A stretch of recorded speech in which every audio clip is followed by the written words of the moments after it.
नमस्कार, मैं हूं दीपाली राणा। आप देख रहे हैं कमोडिटी राउंडअप और कमोडिटी राउंडअप में चर्चा करेंगे रुपए की कि कैसे रुपए की गिरावट थमेगी, क्योंकि ऑल टाइम लो पर रुपया ट्रेड कर रहा है। क्या फैक्टर्स हैं जो हावी हैं, कितनी और कमजोरी यहां से एक्सटेंड होगी, क्या रेंज हो सकती है, इस पर हमारा फोकस रहेगा। इसके अलावा चर्चा करेंगे दालों की, क्या दालें सस्ती होंगी, जो इम्पोर्ट को लेकर नई डेवलपमेंट्स हुई हैं कुछ दालों को लेकर, उसके मायने समझेंगे हमारे एक्सपर्ट से, और साथ ही फोकस करेंगे स्ट्रैटेजीज पर, खासतौर से नेचुरल गैस पर, जहां पर तैश में नेचुरल गैस आता हुआ दिख रहा है। और इन सब बातों पर बातचीत करने के लिए हमारे साथ आईएफएल सिक्योरिटीज के वीपी अनुज गुप्ता, स्मृति कमोडिटीज की सीईओ और एमडी रूपा मेहता हैं।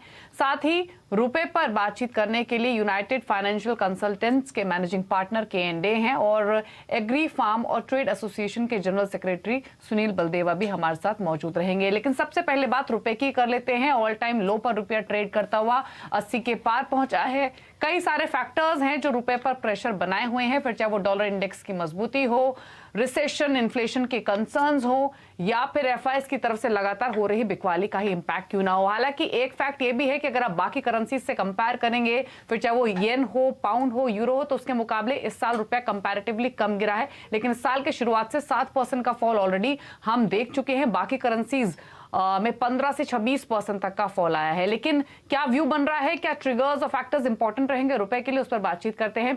के हमारे साथ मौजूद हैं। सर नमस्कार, स्वागत है आपका। पहले तो यही बताइए, हम लगातार बात कर रहे हैं, क्या फैक्टर्स है जिसकी वजह से एशियन मार्केट्स पर प्रेशर दिख रहा है। अभी आपके लिए सबसे की कंसर्न्स क्या हैं जो कि फर्दर रुपए की चाल पर नजर इंपैक्ट करेंगे, और साथ ही प्राइस को लेकर, लेवल को लेकर क्या व्यू है?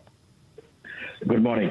लास्ट 5 महीना कंटिन्यूसली आई थिंक 24 फरवरी से रुपये गिर रहे हैं, आप जो आपने सही बताया अभी, और ऑलमोस्ट 7% रुपये गिर चुका है already.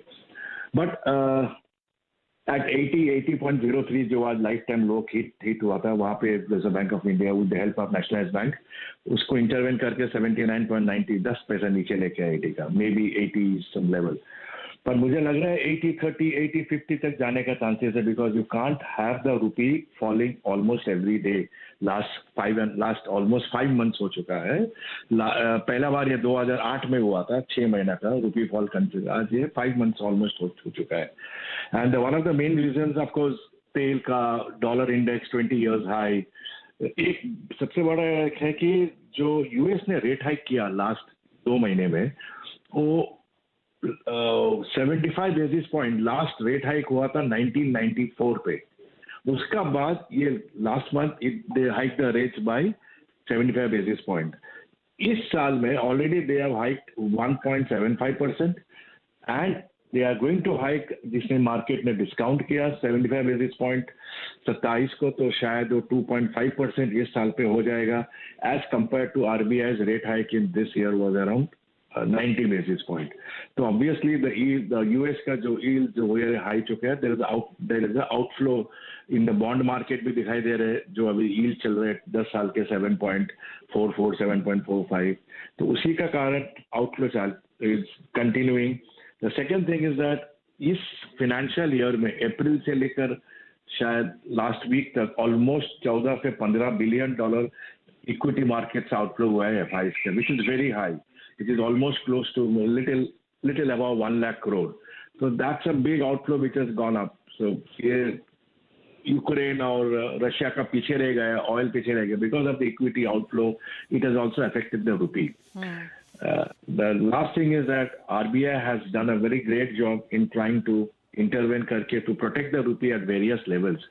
It didn't allow a free fall of the rupee. So I feel at this moment again dollar has been overbought. RBI is creating a confidence that they are in the market to support the rupee, maybe at certain level, कोई खास level, rather a fixed level नहीं है. Once they give the confidence that yes, RBI may not allow a certain level, they create a confidence about चलो 80 or 79, 80 और 80 में confidence है, then we will see some flows coming in. जो पैसा capital flow हमारा which is to come, that has been delayed because of the continuous rupee fall. चाहे NRI हो या ECB हो या कुछ भी हो, FII हो, whenever they see a rupee fall, inflow stop हो जाते हैं almost.